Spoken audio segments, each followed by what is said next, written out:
Hello everyone and welcome to a beautiful miniature from the women's section of the FIDE Grand Swiss 2025. It is Eline Roebers versus Vaishali, and both of them are very well known. I've featured a couple of their games on the channel up to this point. If you guys remember, in last year's Tata Steel Challenger section, Eline was the bottom seed, but she defeated top seed Hans Niemann and also second seed Mustafa Yilmaz.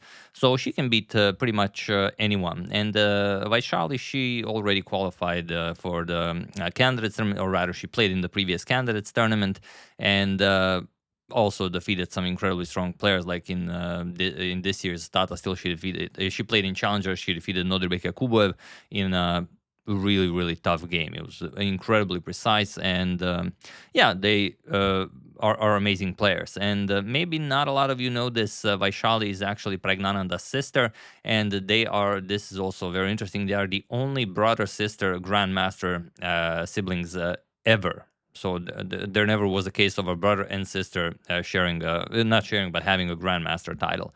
So a little bit of fun facts before we check out the game, because the game is short and just brutal. So let's dive straight into it. Eline with white opens with pawn to e4. We have pawn to e5, knight f3, knight to c6, and bishop to b5. Eline goes for the Ruy Lopez, and Vaishali counters with Morphy's defense. a6, attacking the bishop, bishop to a4.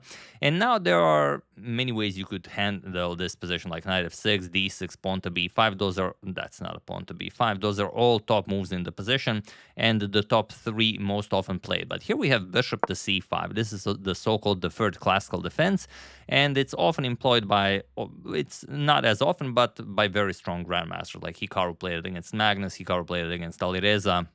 So, definitely has poison.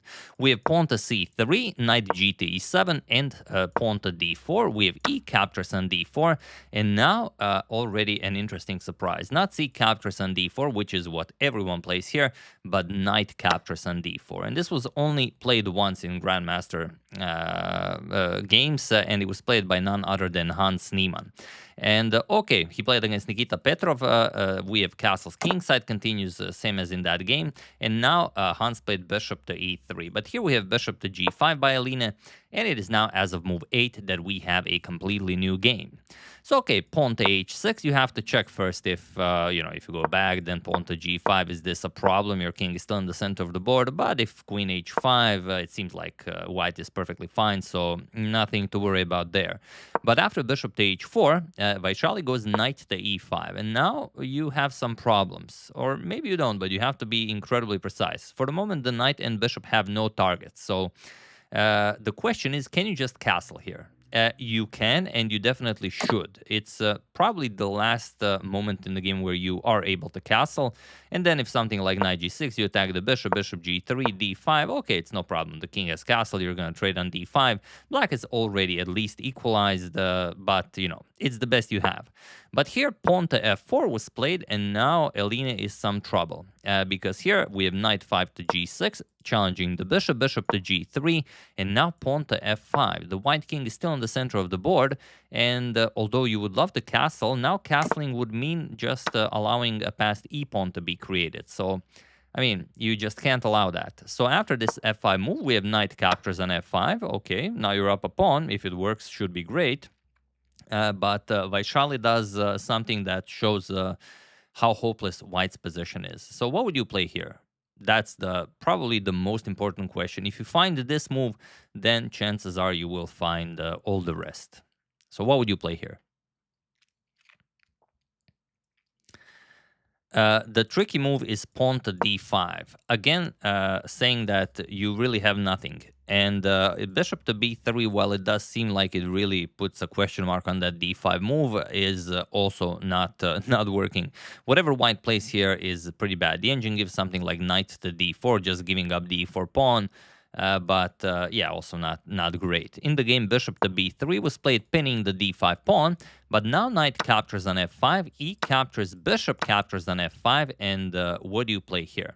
It seems like, okay, you're under attack, your king is in the center of the board, shouldn't you just trade queens? That is the real question here.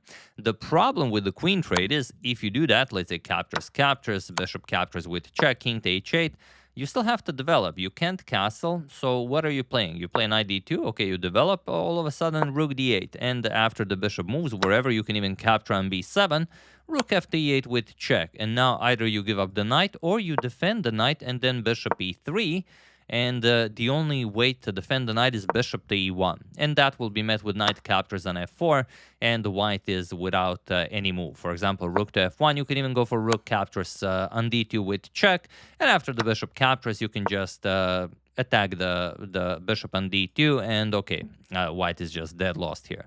So while it's always a good idea to trade down if you're under attack, here it just doesn't work tactically. So Eline goes bishop captures on d5. We have king to h8, and now bishop to f2, trying to counter the bishop and hopefully castle, but now it is too late for such things. Vaishali goes queen to e7 with check, king to f1, and the bishop captures on f2. King captures, knight captures on f4, and just by looking at this, sometimes, there are tough positions where you can actually defend.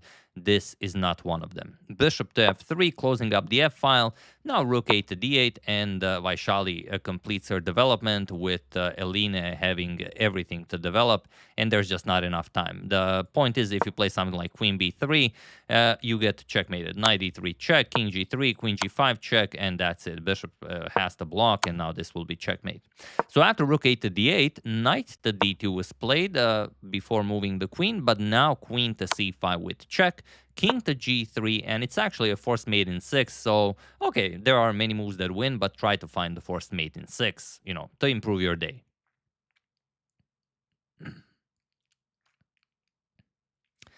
The move, of course, is knight to d3. And now there's really nothing to be done here. The threat here, as I'm sure you guys see it, is that if white makes a silly move, queen f2 is checkmate. So how can you defend? Queen to f1. Okay, you defend checkmate, but now queen to d6 check. And he was in this position on move 22 that Eline Roebers resigned the game, as there is nothing more to be done here. Once the king moves and the h4 square is the only square you can go to, here comes a g5 check, king to h5, and now either queen to g6 is checkmate, or even, I think it's always cooler to checkmate with a less valuable piece. Knight to f4 will also end in checkmate. So yeah, brilliant stuff. A very, very interesting opening choice by Vaishali. And, it seemed like Vaishali was the one surprising Eline. But then when Eline played knight captures on d4, there is no way Vaishali was prepared for that. And so much that even after castles and bishop to g5, Vaishali spent 15 minutes for this h6 move. So there was not preparation. This was everything was found over the board. So that makes it more interesting, I guess. Like when you have like real diamonds and fake diamonds, even though they're essentially the same. If someone had to dig somewhere or dive, to get them, you feel like they're worth more. And I think it's similar with chess games. If someone creates a brilliancy or creates a miniature over the board, way cooler than someone just dropping preparation and winning a brilliancy. But yeah, very nicely done. I really hope you guys enjoyed it. And if you have any other suggestions, do use that hashtag suggestion, and I will very happily go over your suggestion. I would like to thank Stephen Wentworth, Nightmaster Bishop, Christian Fisher, Mohammad Reza Yuze, and Carmen Polifronio for a contribution to my channel. Thank you a lot. I really appreciate it. As usual, you can check 2 of my previous videos here. Thank you for watching, and I will see you soon, continuing to check up on your wonderful suggestions and whatever else happens in the chess world.